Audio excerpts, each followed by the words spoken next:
It's not just Petaluma. Our community is international. 30% of our audience is outside the U.S. So really, the community is not a geographic community. It's a community of interest. It's not even a demographic. It's young, it's old, it's rich, it's poor. It's just a community of interest. People who care a lot about technology, and they want to know about it and want to talk about it. And I love it because we serve that very narrow slice. We're financially viable, so there's no pressure for us to grow that slice. So we can super serve that audience. We are them, right? This is the basement. These are the faulty sprinklers that are too low. You'd run into them if you were more than 6 feet tall. And so we can't put people down here. But you see, we get a huge amount of storage. But even better than that, it's really like a raised floor in a computer room. Every desk, here, we just punch a hole in the floor and we run the wires that need to go to that desk up through here. These blue wires are Cat6 Ethernet.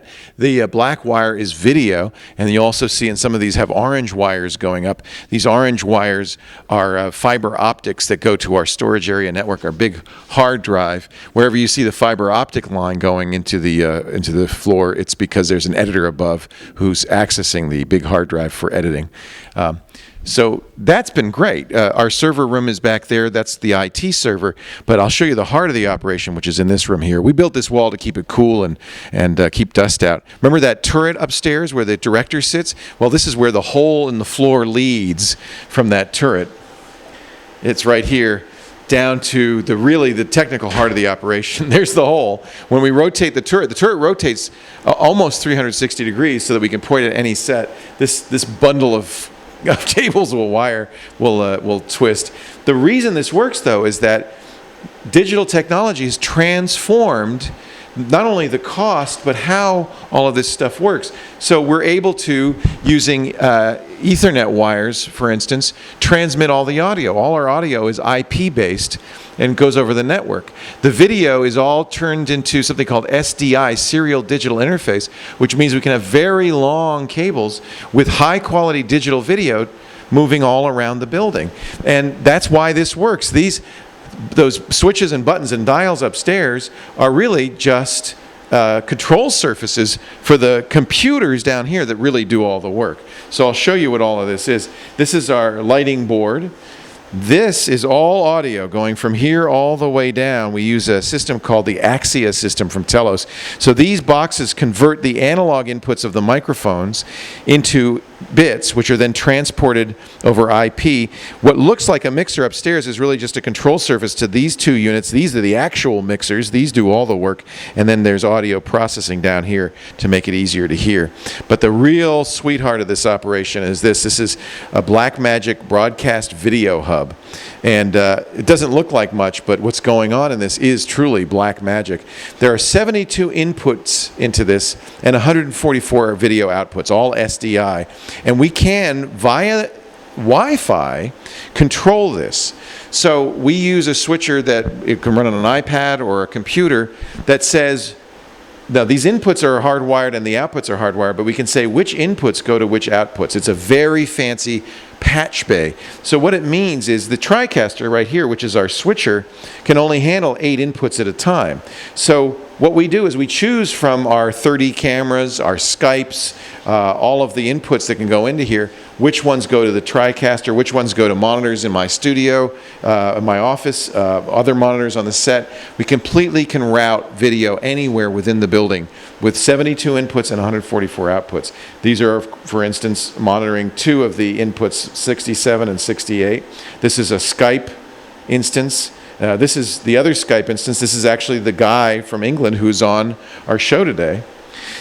Below, these are just monitors that we use to keep an eye on what's going on. This is the Tricaster. The funny thing about this is, again, something we couldn't have done 10 years ago. This is essentially a Windows 7 PC with some special custom hardware, and you see 4 large hard drives. And it gives us all the capabilities of a video production truck. We can use it as a switcher. We can do lower thirds, transitions, green screen, virtual sets, all of that in this box. The control surface for this box is upstairs. I have one in my office, and then there's one in that turret upstairs. We also use PCs for Skype. There's 4 PCs. We call it Skype-O-Matic. And the idea is each of these is running their own instance of Skype, as you can see here.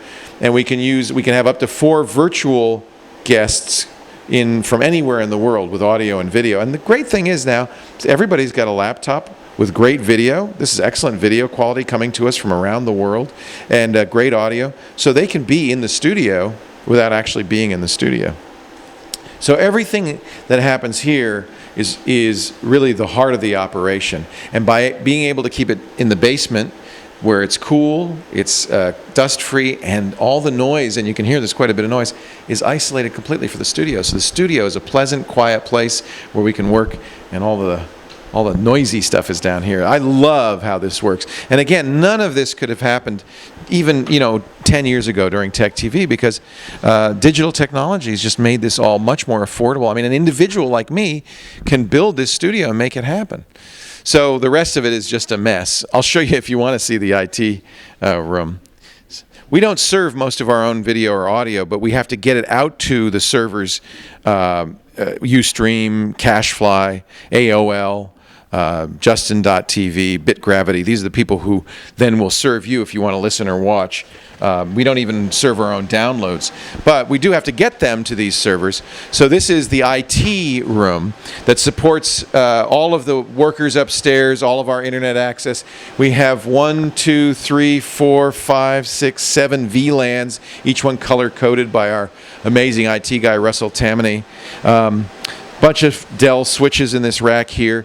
And then, of course, probably the most important thing, our own bandwidth. Right now, this is from SonicNet, a local internet service provider. This is 2 symmetric 35 megabit lines. We're getting 100 megabit fiber line put in as well. They're trenching right now for that. So we'll have a total of around 150 megabits per second. Up and down, they're symmetric. So we use that for uploading, we use it for downloading, so we have fast internet. We're an internet broadcaster, so really this is our gateway to the outside world and absolutely critical to the job we do. There's a total of 16 employees, but we also have some contract engineers. For instance, we have a contract studio engineer, Brent By, who did the lighting and cameras and comes every month to make sure everything's working. We have a contract IT guy, that's Russell I mentioned. And then we have our own studio engineers. We have 4 of them who keep the studio running, switch cameras and stuff like that. We have several producers. We have 4 full-time talent hosts, including me. So 16 people total. There's support and services and so forth. We don't expect to get too much bigger. The goal, though, is eventually to have a 24-hour network so that you can tune in any time and get intelligent, interesting tech talk. And if there's a breaking story in tech, we want to be the go-to place. So that when it happens, you'll know immediately, oh, I'm going to go to TWiT TV and see what's going on. So we emerge from the basement. This building, it's great. It's a 100-year-old building. It was originally a furniture factory. For a while, it was a hardware store. When I first moved here, it was a drugstore. So I guess my next meeting is here. Jack, it's nice to meet you, or see you again, really. And thank you. Appreciate it. Thank you so much. Yeah, okay. My pleasure. I think it's just what we always knew. I mean, it just, in some ways, this kind of confirms everything we've said all along. He talks about how horrible companies like IBM are, these companies that want to chain you up. He believed himself to be the counterculture hero, the rebel, right? The square peg in the round hole. And yet, of course, he's making the most closed system of all.